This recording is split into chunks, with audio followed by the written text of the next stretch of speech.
আসসালামু আলাইকুম রহমতুল্লাহ বরকাতুহ।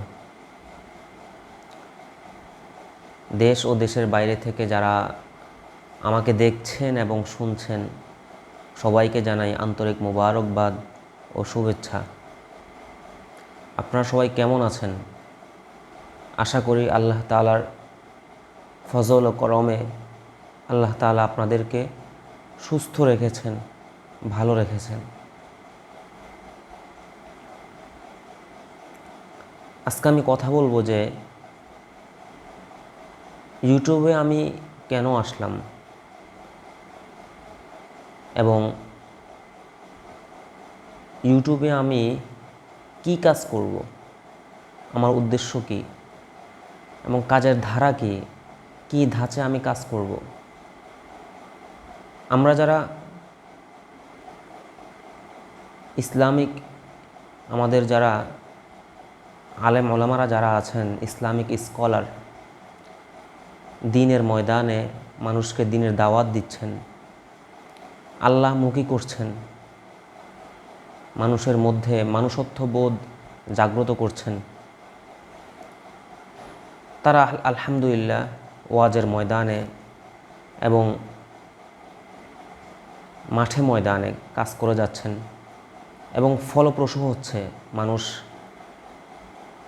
তাদের দাওয়াতে সাড়া দিচ্ছে, ইসলামের দিকে মানুষ ধাবিত হচ্ছে, আল্লাহমুখী হচ্ছে। যে মানুষটা নামাজ কালাম পড়তো না, যে মানুষটা খারাপ পথে চলতো, খারাপ ছেলেদের সাথে আড্ডা দিত, খারাপভাবে জীবন যাপন করত, জীবনের কোনো উদ্দেশ্যই যার মধ্যে ছিল না, সে মানুষটা আমাদের আলেম ওলামাদের, ইসলামিক স্কলারদের আলোচনা লেকচার শুনে তারা ইসলামের দিকে আসছে, জীবনের উদ্দেশ্য বুঝতে পারছে, কী উদ্দেশ্যে আল্লাহ রাব্বুল আলামিন আমাদেরকে সৃষ্টি করেছেন, সেই উদ্দেশ্য তারা বুঝতে পেরেছে এবং তারা অনুতাপ করেছে, অনুতপ্ত হয়েছে তাদের পিছনের জীবন নিয়ে।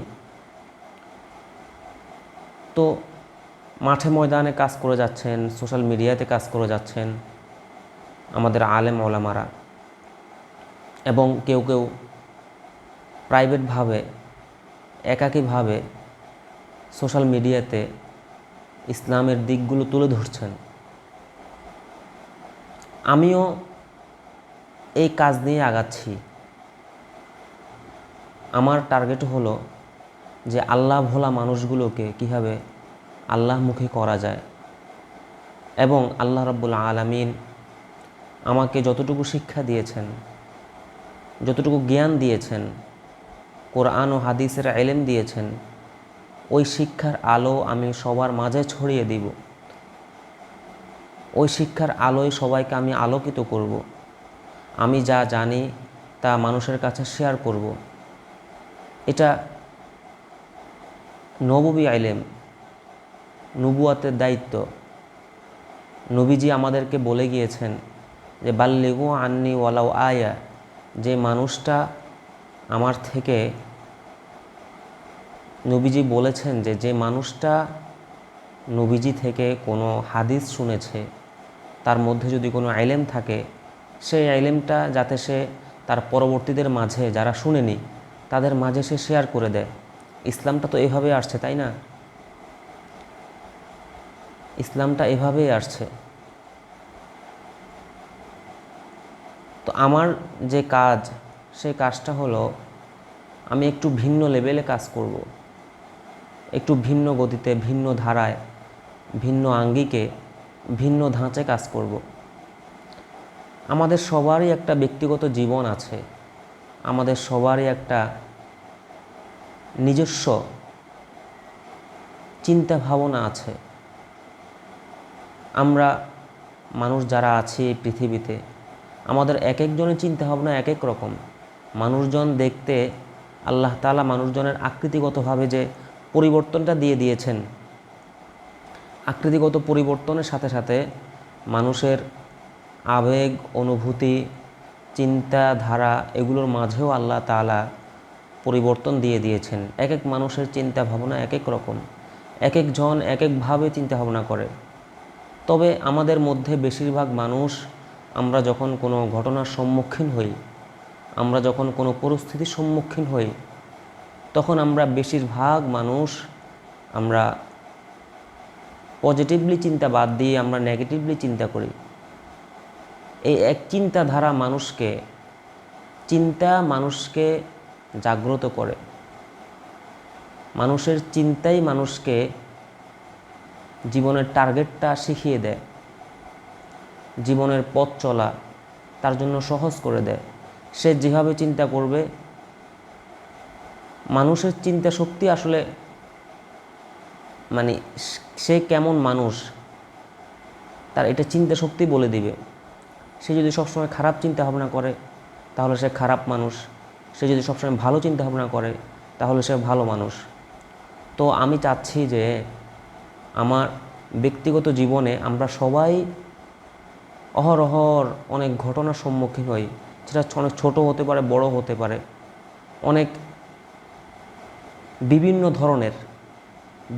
ধরনের অনেক কিছু আমরা ফেস করি, আমাদের সম্মুখীন হতে হয়। তো প্র্যাকটিক্যালি ওই ঘটনা থেকে আমি কি শিখেছি, কোরআন সুন্নাহর আলোকে আমি সেগুলো আপনাদের সাথে শেয়ার করব। কারণ আমি আমার অবস্থানে থেকে আমি যে ঘটনা ফেস করছি বা যার সম্মুখীন আমি হচ্ছি, এটা শুধু আমি না, আমরা যারা মানুষরা আছি, আমি এটা ভাববো না, আমরা কখনো এটা ভাববো না যে আমি যেটা ফেস করছি, যেটা আমার সাথে ঘটছে, আমি দুঃখে আছি, আমি কষ্টে আছি, আমি যন্ত্রণায় আছি, আমার হাই হুতাশ করছে, আমি বিভিন্ন পেরেশানির মধ্যে আমি আছি। আমি যেমন আছি, আমার মতো হাজারো মানুষ এই সমস্যার মধ্যে আছেন, এটা ভোগ করছেন, এটা আমাকে বুঝতে হবে। এবং এই ঘটনা থেকে আমি যদি কোনো ভালো কিছু শিখে মানুষকে কোরআন সুন্নাহর আলোকে বুঝাতে পারি প্র্যাকটিক্যালি, তাহলে আমার মনে হচ্ছে এটা আরও ফলপ্রসূ হবে, এটা আমাদের জন্য আরও লাভবান হবে, আমাদের কাজে আসবে। তো আমি ইনশাআল্লাহ আমার ব্যক্তিগত জীবনে বা আমার চিন্তায় কোরআন সুন্নাহর আলোকে কী উদিত হচ্ছে, কিভাবে আমি আমার চিন্তা, আমার থিঙ্ক, ইসলামিক নলেজ আপনাদের সামনে শেয়ার করলে আপনারা এটা থেকে উপকৃত হবেন। এবং একটা ঘটনাকে কেন্দ্র করে আমি সেখান থেকে কী শিখেছি, ইসলাম আমাকে কি শিখিয়েছে, নবীজি আমাকে এই ঘটনায় কেন্দ্র করে, এই ঘটনার সাথে সামঞ্জস্যপূর্ণ নবীজির কোনো কথা, কোনো বাণী, কোনো হাদিস আছে কি না, আল্লাহ তাআলার কোনো বাণী আছে কি না, সেগুলো আপনাদের সাথে তুলে ধরা। এবং একটা ঘটনার মধ্যে পড়ার পর সেই ঘটনা থেকে কীভাবে, সেই জায়গা থেকে কীভাবে আমাকে উঠে আসতে হবে, সেগুলো আমি আপনাদের সামনে শেয়ার করব, আল্লাহ যদি আমাকে তৌফিক দান করেন।